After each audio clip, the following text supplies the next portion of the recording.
Hello and welcome back to the Fantasy Playmakers. What's up, guys? In today's video, I'm going to be doing another mock draft. So this is going to be a 10-team league, PPR scoring, and we're going to be drafting from the 4th overall slot, and then just a standard roster, 1 quarterback, 2 running backs, 2 wide receivers, 1 tight end, a flex, defense kicker, and 6 bench slots.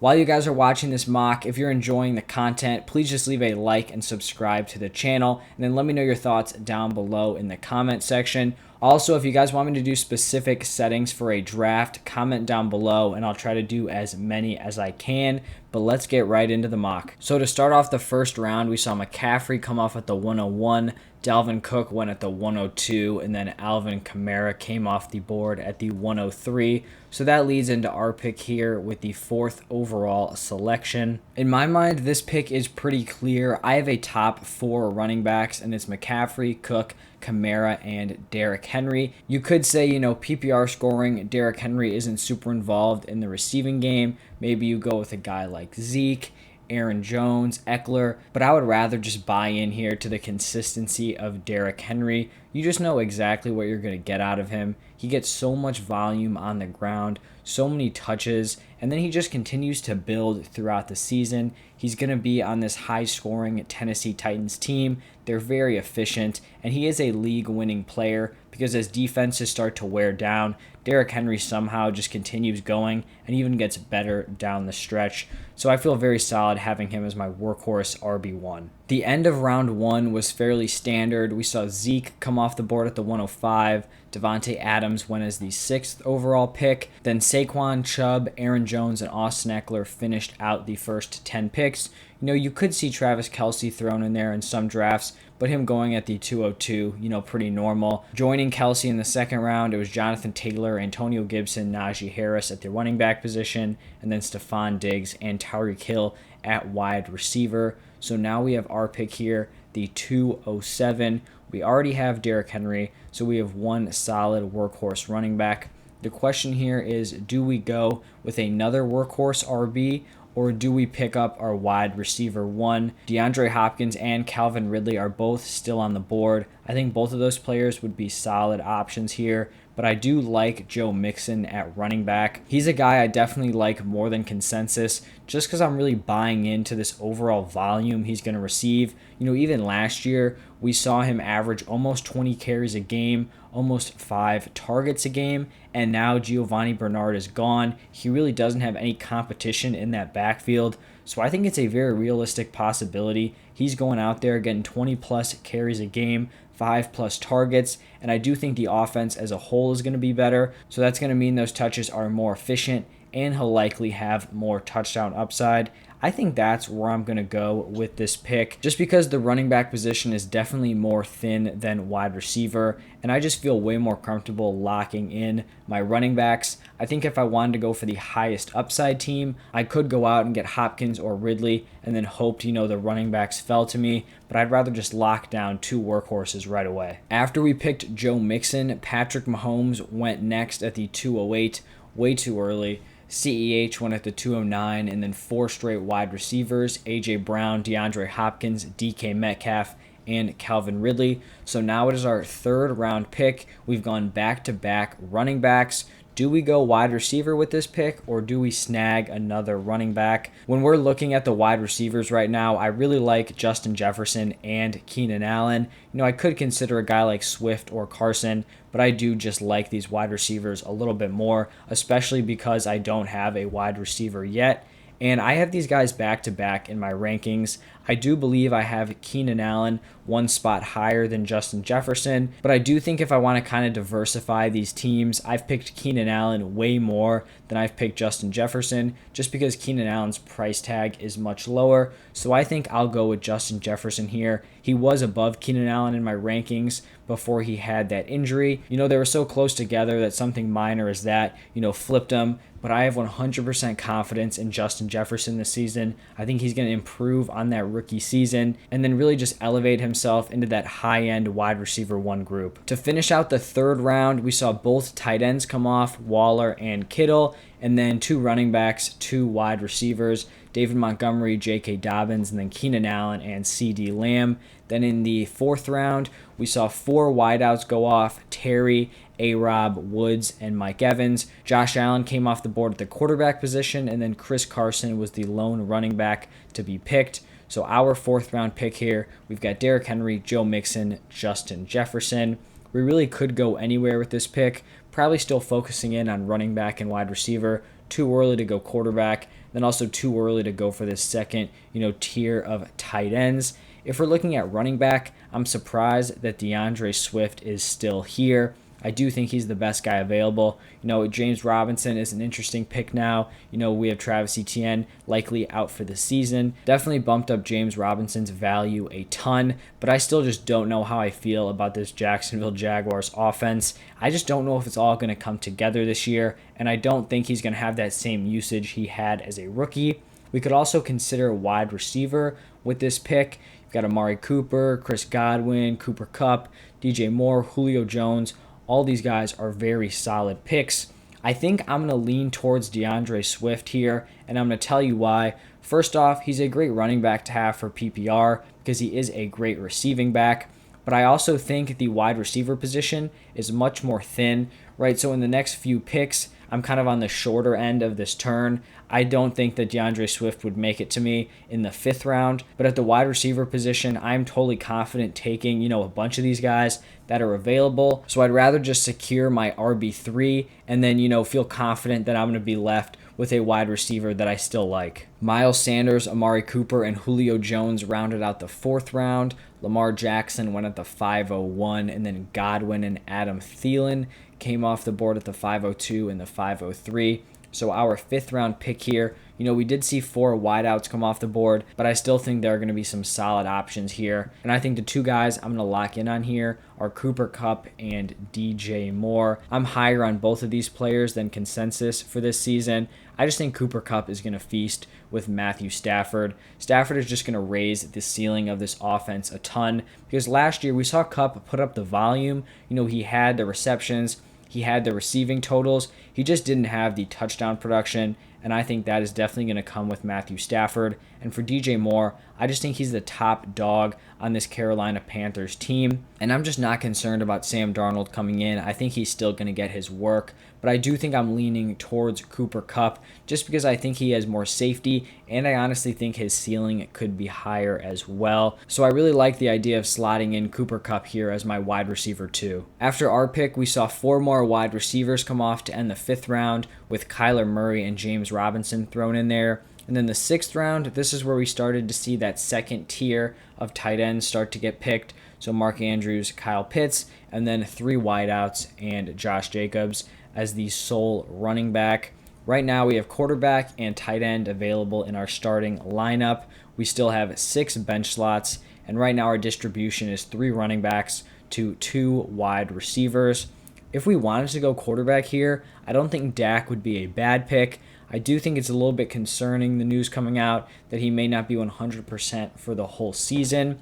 And looking at the wide receiver group, this is kind of the range where I want to avoid these wide receivers. I just think there's a lot of uncertainty, but you're kind of in this spot where I think you need them to produce. Odell doesn't really excite me. Juju Smith-Schuster, I just don't think he really has any ceiling this year. Claypool, he could be a decent option, but do I trust him every single week? Probably not. Robby Anderson, honestly decent pick. Tyler Boyd, decent pick. But I kind of feel like I'd be reaching for these players. And Darrell Henderson is sticking out to me. Even though he would just slide into my bench, I really think the value here is too good for me to pass up. It looks like he's going to be getting those workhorse touches with the Rams, and that is just going to be such a valuable role. I'm going to be pairing him and Cooper Kupp together, just buying into that offense here. And I can always trade him or one of these other running backs, or just have the best RB room in the league. After we picked Henderson, Juju followed him up at the 608, then Dak and Mike Davis finished the 6th round, and then 3 straight wideouts to start off the 7th with Claypool, Odell, and Mike Thomas. So let's see who is still on the board for our pick. Honestly, an interesting option here would be TJ Hockenson. I still think he's on the board. Yes, he is.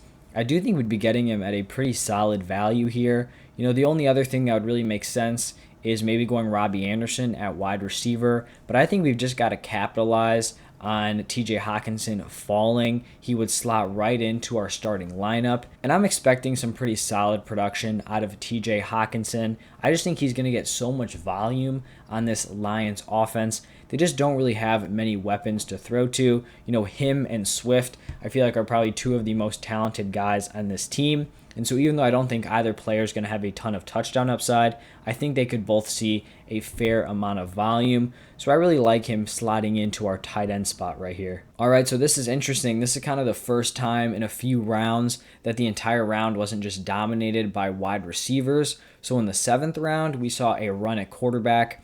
Herbert, Rodgers, Wilson, and Brady all came off the board in that round. And then in round 8, it looks like teams were starting to go after some running backs.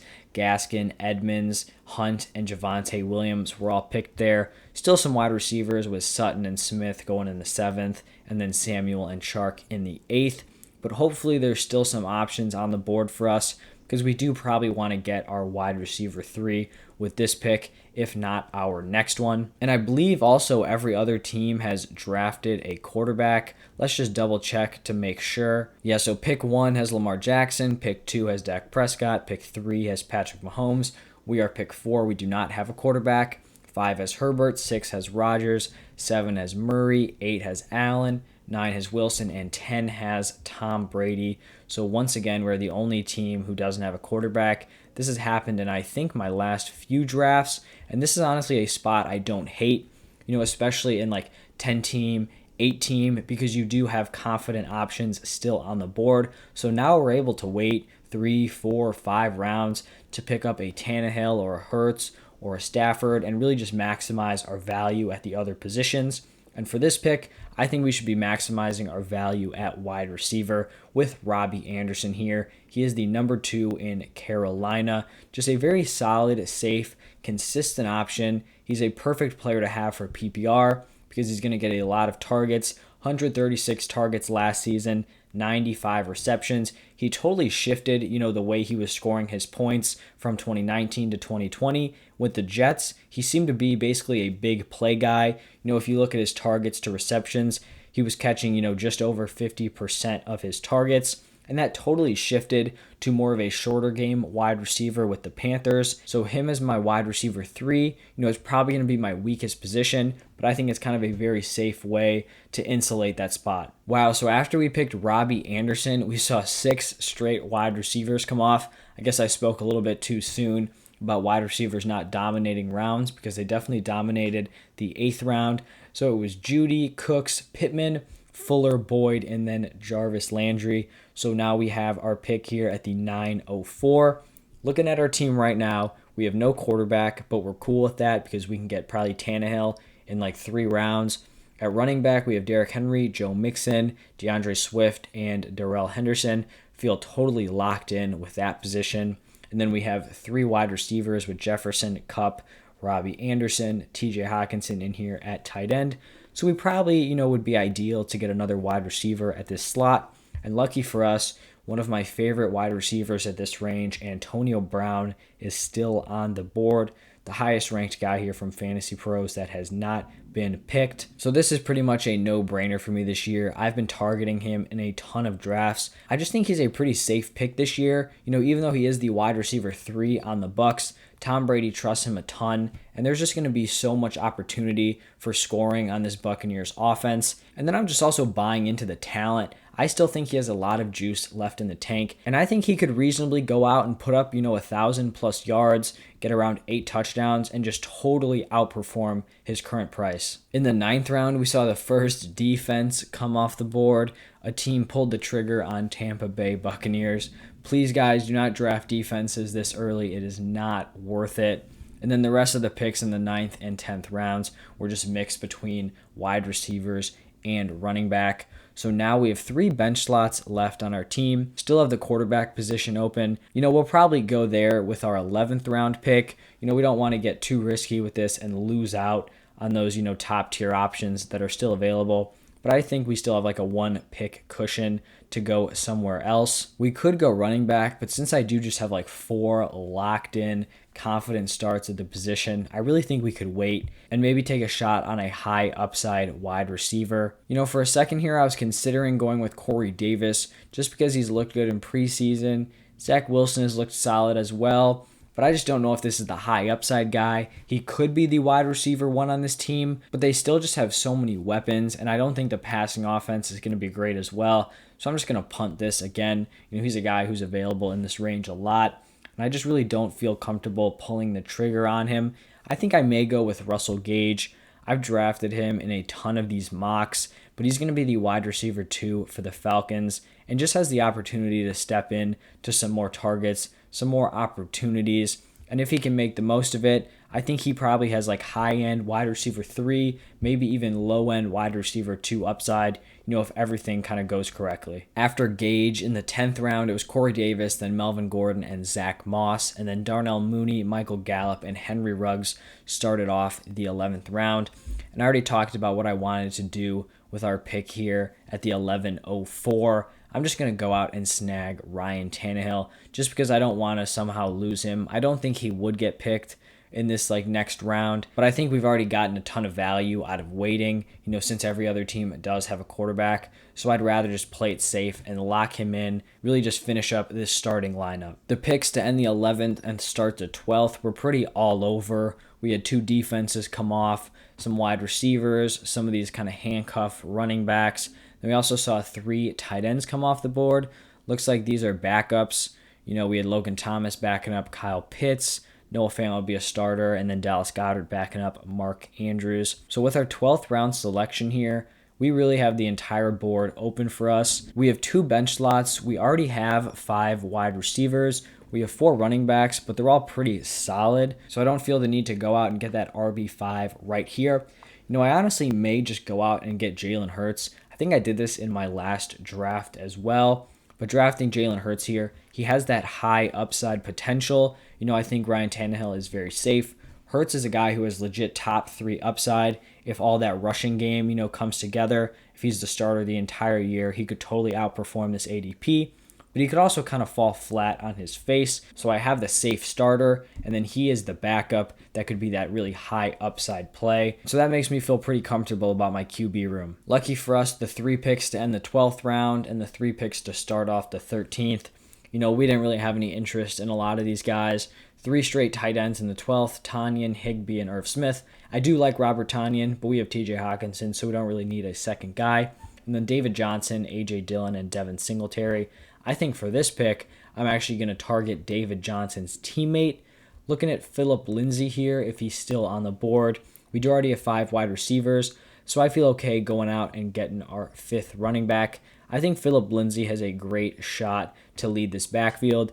It may be a terrible Texans team, but a starting running back on any team is valuable, especially when they're your 5th overall running back. So I'm going to go with Lindsay here as my last position player in this draft. Picks were all over in the 13th and 14th round. We saw some running backs, a wide receiver, some QBs. 14th round, 2 defenses, even a kicker thrown in there. And so that leads us into our 1407 pick. We only have defense and kicker left. I draft kickers before defense because I like to go out and stream defenses. So let's just see who the top ranked kickers are. Let's just go with Harrison Butker. Very solid kicker on probably what's going to be one of the best scoring offenses in the NFL with the Chiefs. So I'm just going to be going with him here. Now we're just choosing our defense here, and let's just go with the top ranked team, the Patriots. When we're closer to this season, I'll start to really look at the week 1 matchups and then just kind of pick the defense that's playing one of the worst offenses. But we don't need to get all into that right now. So just the Patriots to lock up that final pick. All right, so this is our final roster. Don't pay attention to the grade. Just grade you on how well you followed their ADP. So this is our starting lineup. Quarterback, Ryan Tannehill. Running backs, Derrick Henry and Joe Mixon. Wide receivers, Justin Jefferson and Cooper Kupp. Tight end, TJ Hockenson. We've got DeAndre Swift in the flex.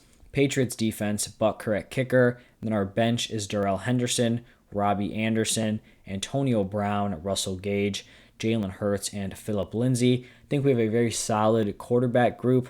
Our running backs are definitely the strong suit of this team. Wide receivers are solid, definitely not top tier, but they're solid. TJ Hockenson, one of these guys from that second tier group, behind Kelsey, Waller, and Kittle. So feel good with him there. All around, I really like how this team turned out. I think it was pretty solid. What do you guys think about this team? Let me know down below in the comment section. If you guys enjoyed this video, you stuck around all the way till the end, please just leave a like and subscribe to the channel. I would really appreciate it. But that's all I have for today. Thank you guys for tuning in, and I'll see you guys next time.